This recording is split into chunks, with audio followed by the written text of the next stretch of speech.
listen to the MBL podcast, where we talk to our members and hear stories of resilience, gain business tips, and learn what's next. It is the MBL podcast.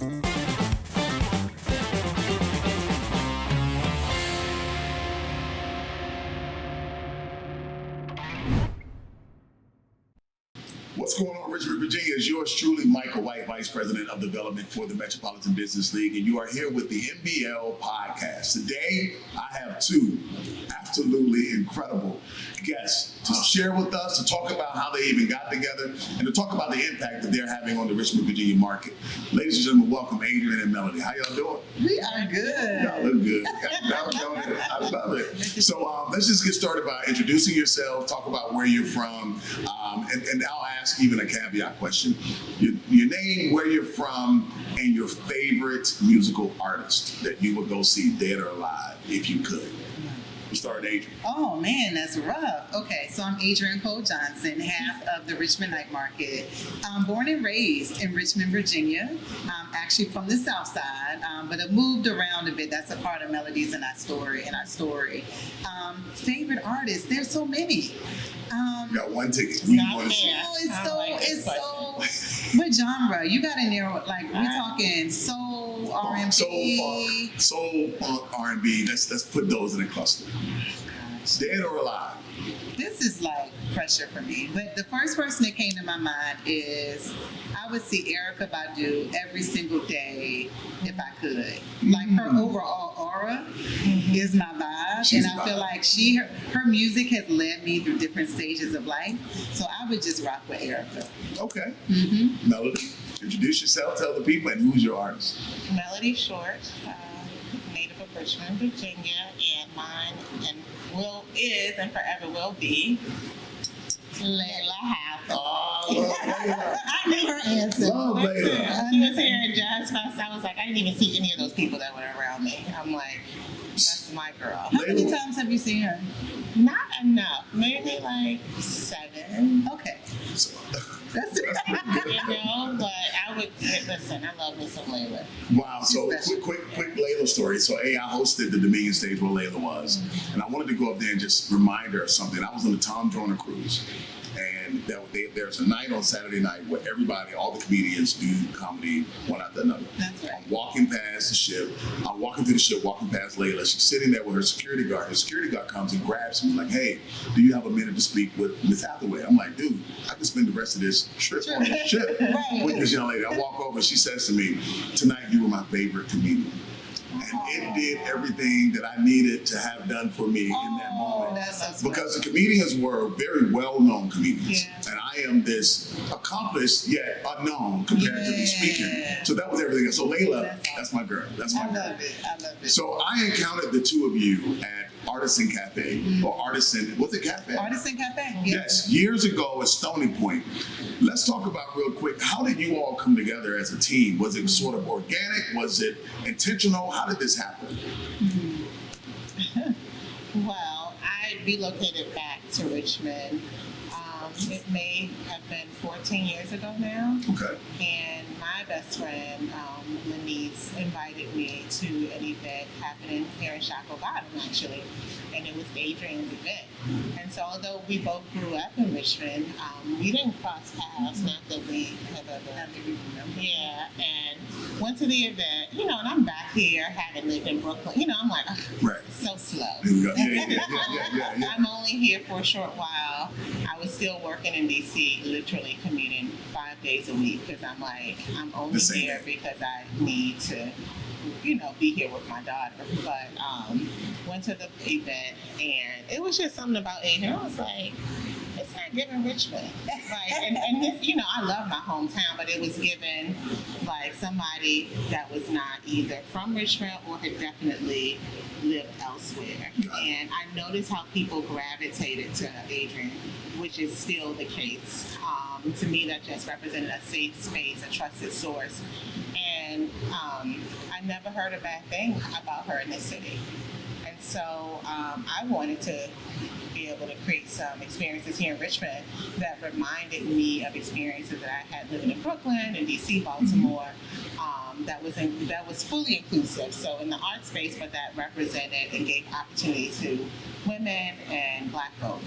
And so, I'll never forget the drive. I was driving back to Richmond from the Poconos, because at the time I was also still doing work with the Father Bed and Breakfast Inns. Okay. And I had this whole pitch. I'm like, I don't even know her well, but I want to go into business with her, like nobody else. And I remember calling Adrienne that day, and she was receptive. I don't know that she said yes immediately, but here we are. Here we are. It didn't matter whether it was immediately or later, it worked out. So how was your experience through that? Like, what is your side, and how did you see this happen? That's exactly what I was thinking about. Thanks for sharing that, Mel, too. Very similar. So I was struck by how similar but different our paths were. So I had come back to Richmond. It's been about 15 years for me. So about almost a year before Mel came back. Most recently from DC, but also had been in New York and St. Louis, and went to undergrad in Norfolk, and also thought that I was just going to be here for a few months. I think it's so interesting. Melody moved back. She had her daughter, Nia, so kind of birth, but I really moved back when my father had passed away. So the reverse of that in that transition. So called myself coming back to be closer to my mom, was also still doing business in DC, commuting 2 or 3 times out of the week, and said, I'll just do this for a few months, I'm just here for mom, right? That ended up being longer than I thought. I haven't left, let me say that. How about that? But I think after that year is when I was like, okay, the commuting is getting old. I need to really plant some roots here in Richmond. And so I was in business for myself full time. That was my first time being a full-time entrepreneur in my 20s or so. Life was different. You.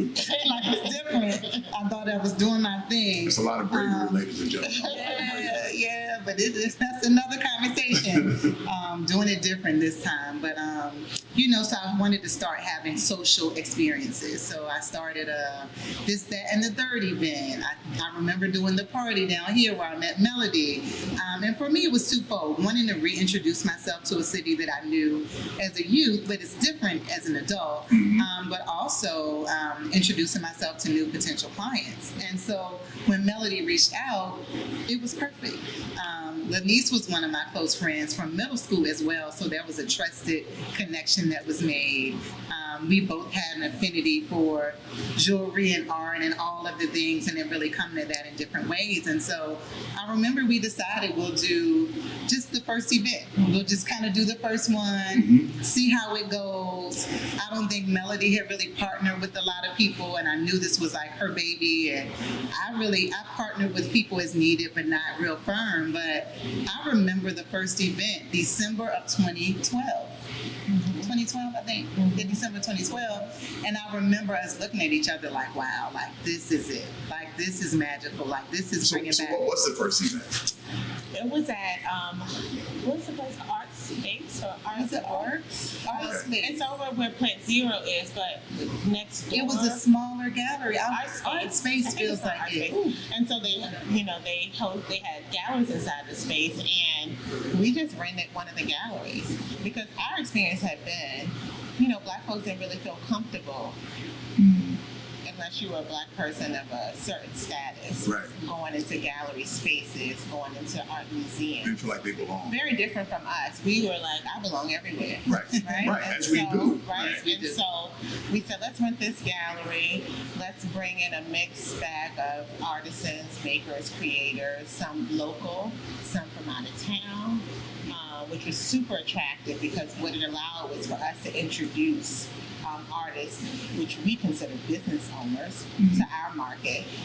And so we had a DJ, all the elements of the Richmond Night Market present in a smaller version, but DJ, wine bar, artists, and we welcomed the people. And people came, and it was amazing. And they came out looking beautiful, like people cared. They put their clothes on, and had a really good time, and were super intentional about supporting the artists. And so we did that, ultimately being quarterly.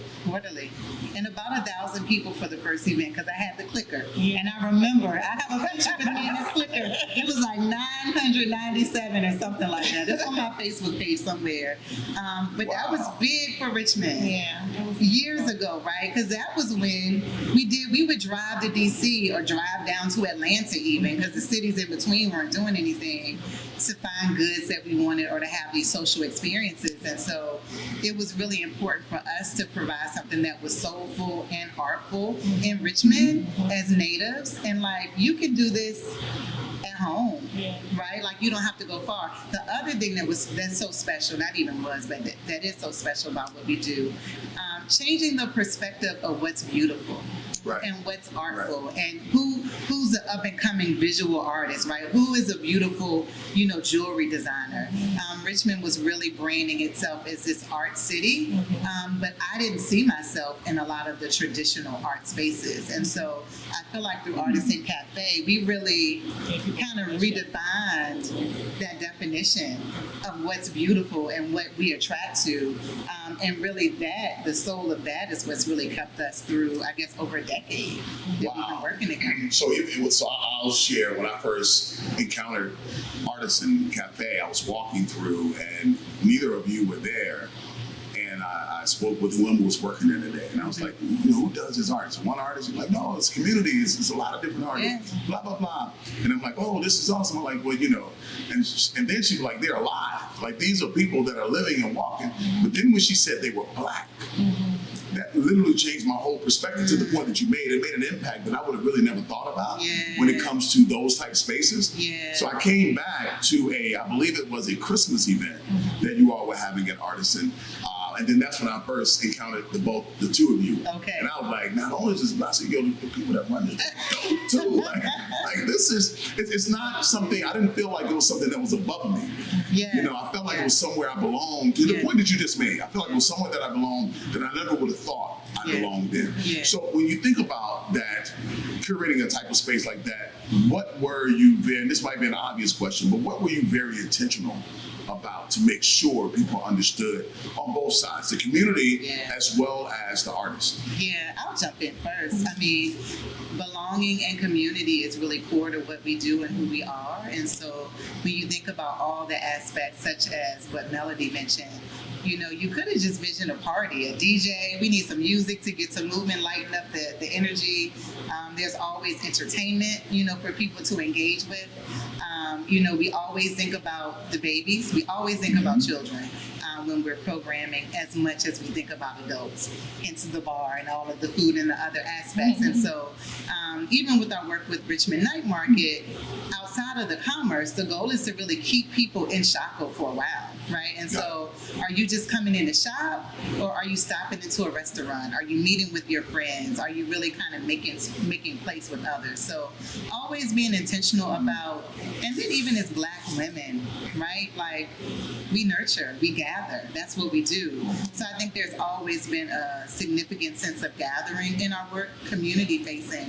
But then with our vendors and the business owners that we've supported, always just a lot of TLC, tender love and care, and so if we have to talk about a brand and giving feedback on what packaging may look like, if we're having tough conversations about how you're pricing out your products, we've had a lot of those. Even if we've had to talk to people about maybe now isn't the time to do it, right? But always centering our conversations and interactions in love and in care for each other. And I think they would be the ones to say it, but I hope that the artists have felt that from us as we interact with them, always wanting to be intentional about their growth and their flourishing as business owners. So what would you say? What in your mind, when you brought what you bring, that you wanted to be very intentional about? So I'll touch on my thoughts around art belonging to the people, right? And so when you mentioned Stony Point, we opened up Stony Point as a cooperative because we wanted to make sure that the artists, they're creators, they're, just creative folks, right? But we wanted to make sure that they knew that they were also business. They were entrepreneurs, I should say. And so the purpose behind the co-op is for them to get that hands-on experience of operations, marketing, sales, connecting with the customers, not just being at your home studio and selling the piece online. Got it. But what does it look like to have some real exchange and engagement with the person that is purchasing your piece, because it is, it makes the experience all more special, right? Being able to connect with the artist. But I would also say we were super intentional about the types of art that was represented. I think oftentimes people feel like, oh, I can't afford art. But see, art shows up in different ways, whether it's jewelry, whether it's ceramics, whether it's visual art, whether it's fine art. And so we were very intentional about creating a space that welcomed every type of art as best possible, so that anybody could literally walk into the space and leave purchasing something. So that's good. And to the babies part, that was another element when I came to that event. I remember seeing, now I know her as Mia. I didn't know whose child it was. And they're a son in the middle of the floor playing. Something with drawing or coloring or something. But it felt like an old, not that I've been to one, but it felt like what an old African village type gathering would be like if it was at Stony Point. That's exactly what we wanted. And that was the energy that I got from it. I knew Nadira because of Tuesday Verses. I had been going to Tuesday Verses. Yeah. So she was a familiar face that I had in that particular space with her son being there. So now we go from artisan, you've connected, you throw an event at Artworks, you create artisan, then there's time. Now we're at Richmond Night Market, which has literally kicked the door open for events that happen outside at the Richmond Farmers Market space. How did it come to be? Like, what was it a lack? Was it, hey, we want to do something different? How did Richmond Night Market come to be? And let me say this, Richmond Night Market, when it hit, it hit. And there wasn't any lead up, like we'll do 2 or 3 and see if it work out. It has hit. So how did it come to be? Well, it had always been a goal of ours to have something more consistent. Yes. Right outside of having the store. The store at Stony Point was supposed to be a 6-month pop-up. That was never our intention. To be a store owner. We had other things happening in our world. Naomi was here. I mean, we just had a lot of different things happening. And so we stayed way longer than we were supposed to. Then we were like, wait a minute, let's get back on track in terms of the original plan, which was to be able to have an offering that was more consistent monthly. We, through our travels, have both experienced night markets, just different markets around the world, and we thought that was a missing part of the arts puzzle here in Richmond, and so we wanted to bring that experience here to Richmond. So it just became a natural fit. We had conversations with the city to see what that would look like, and then we landed on 17th Street. But I would say before even kicking that off, we did some research. We went to Detroit, again, just to look at some other models that existed outside of our region. And so Richmond Night Market was birthed from there. You want to talk about how we, or the importance of... Yeah, I'll jump in. I think Mel really says it best, but imagine doing something 4 times a year and then having a store that was open 7 days a week, right? So we needed to find a balance in between that. Capacity is a real thing. Yeah. And I think as a business owner, right, it's important to align your business goals with your personal goals and your lifestyle, right? We both had young children and just all of that. So it was a perfect fit, absolutely on the night market and wanting to do something in Richmond, but Chaco has just been dear to us, right? I mean, I've been doing events in Chaco for a while. You think about when we were coming up, it was just Chaco Bottom. There was no Scott's Edition or Short Pump or all of these other really cool areas, right, that are doing their thing now. We came here to congregate. This was a place where I know it was a safer, fun space, right, for us to come, no matter what part of the river you were coming into. And then, in Chaco, just thinking about the dark history and past of the area, he said, what would it look like for us, envisioning? What does it look like to reprogram the energy and the vibration in Chaco? It was like a thought. What does that look like? That makes so much sense for the two of you to think that way. What does it look like for us to really be intentional about a space that's dear to us and bringing families down here. And I think we started our first night market. We had Dr. Bagat, Hey, and we had a whole peaceful exchange. We've had Ashley down here. She does things down here now, like just really reconnecting in a different way in spaces that matter, not just in this lifetime, but just like for generations, right? And so when you say that it just took off, we know that it was power beyond even what we think we did. Yeah, for sure. To be honest. You all are certainly, not to get too much into these weeds, and they're not weeds at all, but there's a spiritual element that is certainly happening between what I see you doing and what it ends up becoming. The people that naturally gravitate to it. And the people that I've seen out here that have a different behavior when they're here versus when they might be in other spaces.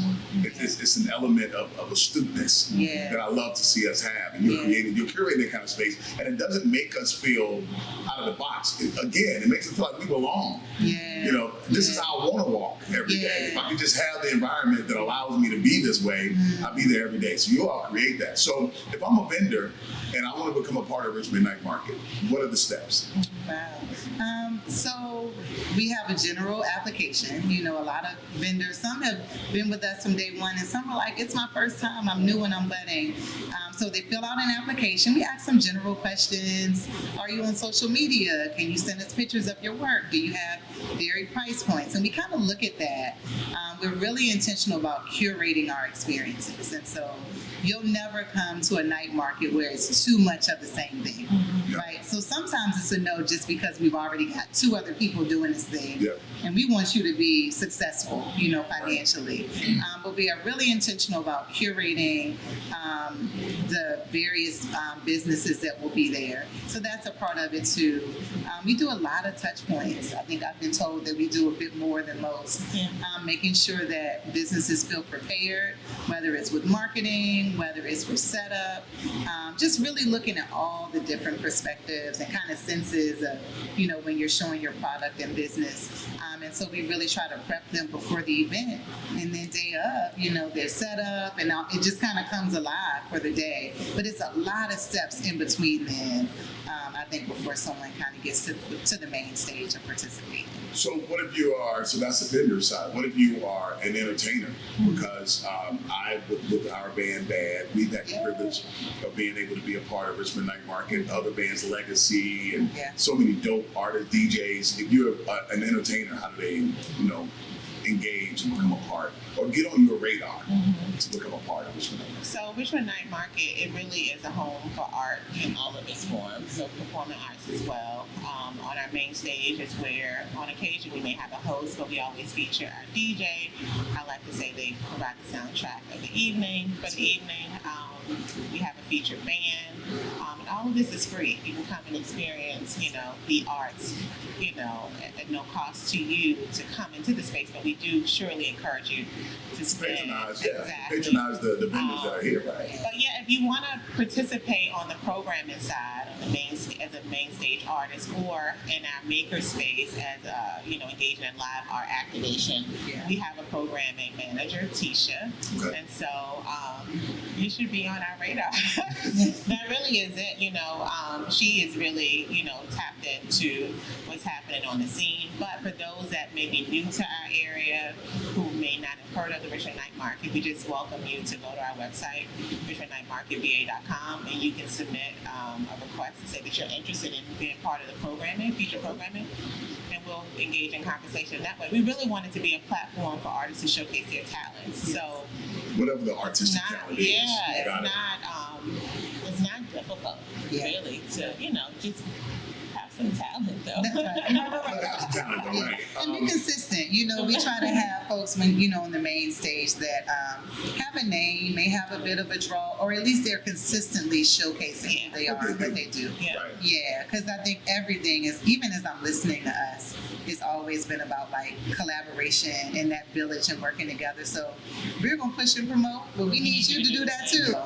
If you bust your behind to the point to where just saying your name is a draw within itself, That's right. That shows that those touch points that you have, most of them, if not all of them, That's in right. place. That's know? right. So That's right. when you built Richmond Night Market, anytime I work with entrepreneurs, the very first thing I always ask is, what problem are you solving? What would you say is the problem that you're solving with Richmond Night Market? That's a good one. I mean, there are a few, but Richmond Night Market provides a home for the artisan community consistently. We are the only monthly open air night market in our city.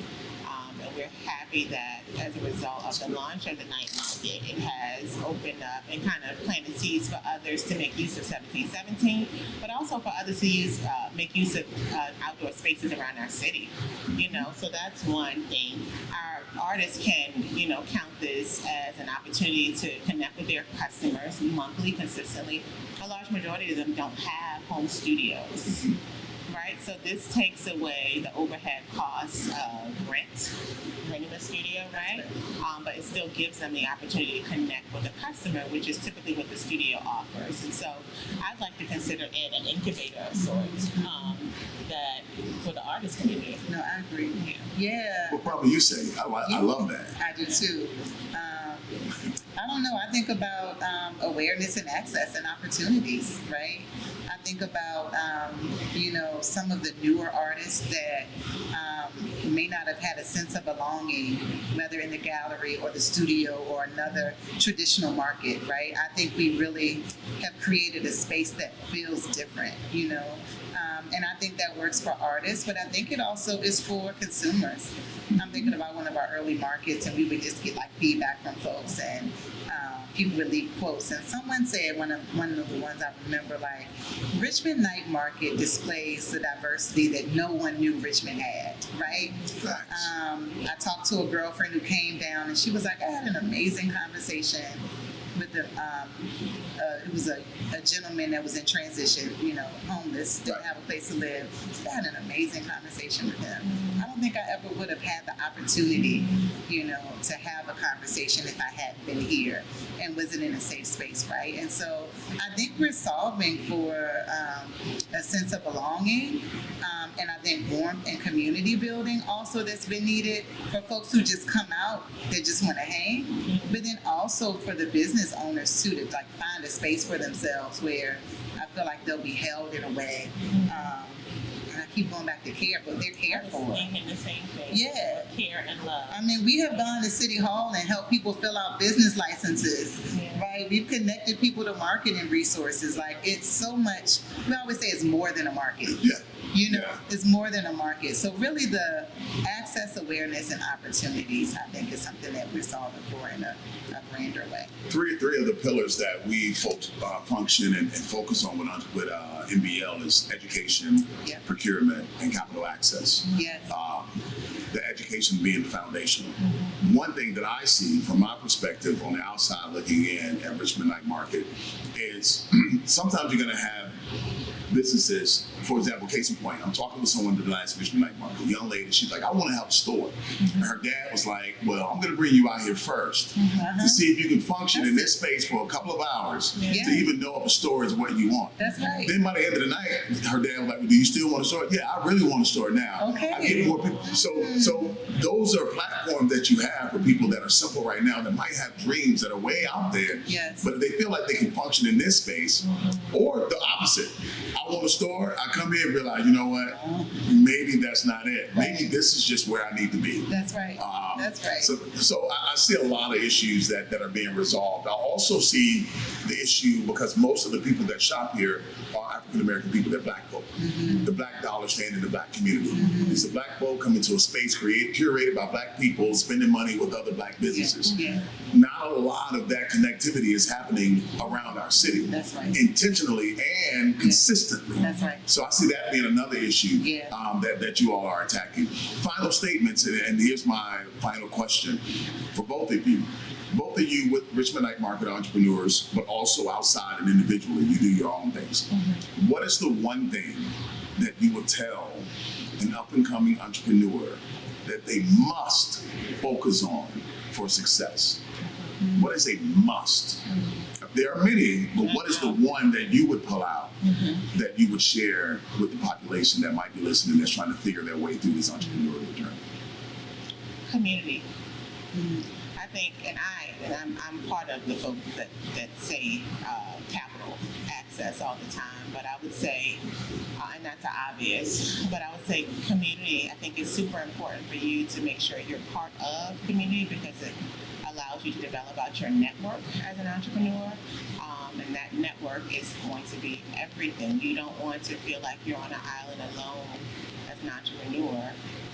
It's a lonely place to be, right? And it also will hinder your ability to grow within your industry as well as within your market. So I would say place a lot of intention around developing your community. And that community is, again, within your industry, but also within your market.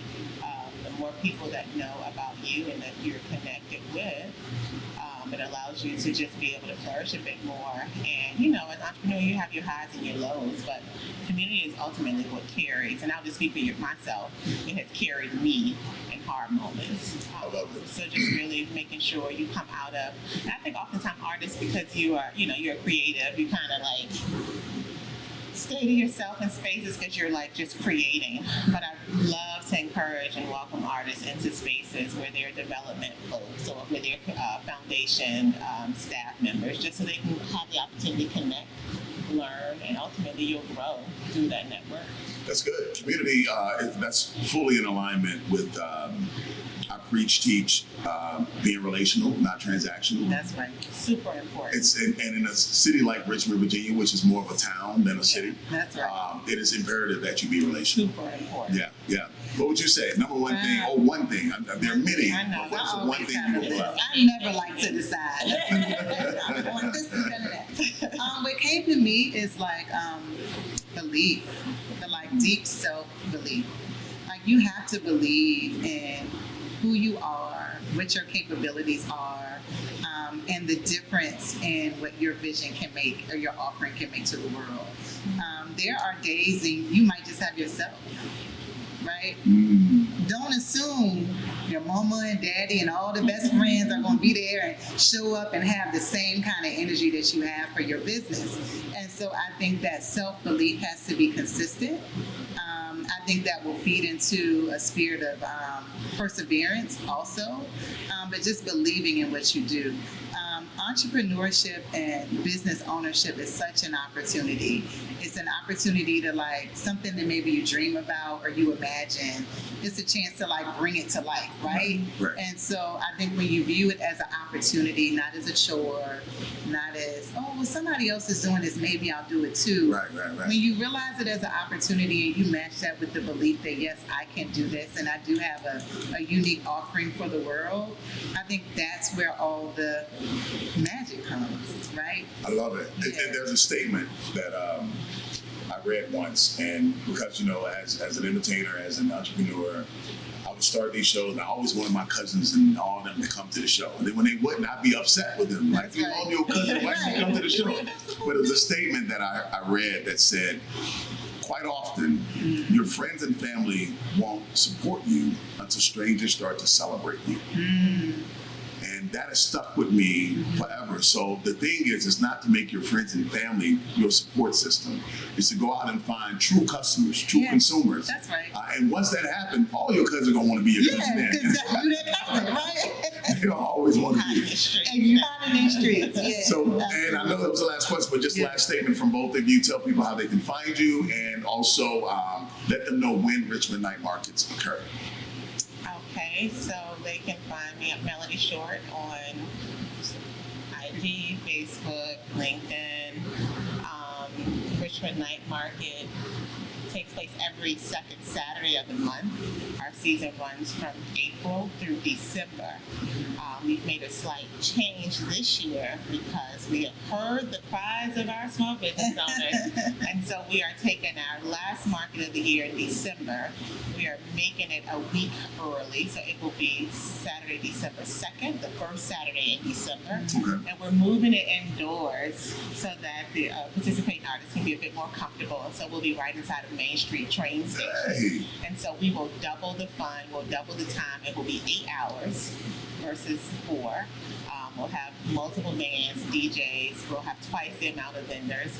And so it allows our locals, but also folks that are visiting Richmond to shop intentionally with our makers, creators, and artisans indoors. We will have some special editions. Are we going to talk about that? I guess we should. Good. Yeah. Why not? Okay, let's do it. So we will have some additional experiences, of course, some art activations courtesy of Ron Stokes and the art scene. And then we will have a wine lounge courtesy of the Lynn. So you can come, you can eat, you can drink, you can shop, listen to music, and spend your dollars with, independent artists in preparation for the holidays. That's what we strongly encourage. Awesome. Awesome. I was laughing that we shout out LinkedIn. You can tell our age, but yes, on LinkedIn. People No, we do, but we're like in that category. LinkedIn, Instagram, Facebook, Adrienne Chantel on everything. Yeah. And our website is Richmond Night Market VA. So that's where you can find all of the information for the night market. Well, this is going to be airing the first Monday in November, so we'll have a night or month to push this until we can get to that December. For those that might see this after December, it is December 2nd, 2023. So don't show up December 2nd, 2024. You're probably standing by yourself. But I just want to thank y'all for being who you are. Thank you for joining the MBL podcast. And it is such a joy to sit with you two powerhouses of a woman. We love the MBL. We appreciate the work, the extremely important work that the MBL does. The MBL has been doing this work for over 50 years when nobody was doing the work. And so we thank you for welcoming us and supporting us and the opportunity to collaborate with you all on occasion. Thank you so much. Well, I'm Micah White. This has been the MBL podcast with Melody and Adrienne. Richmond Night Market. If I don't see you at the next one, I better see you at the next 6. God bless you.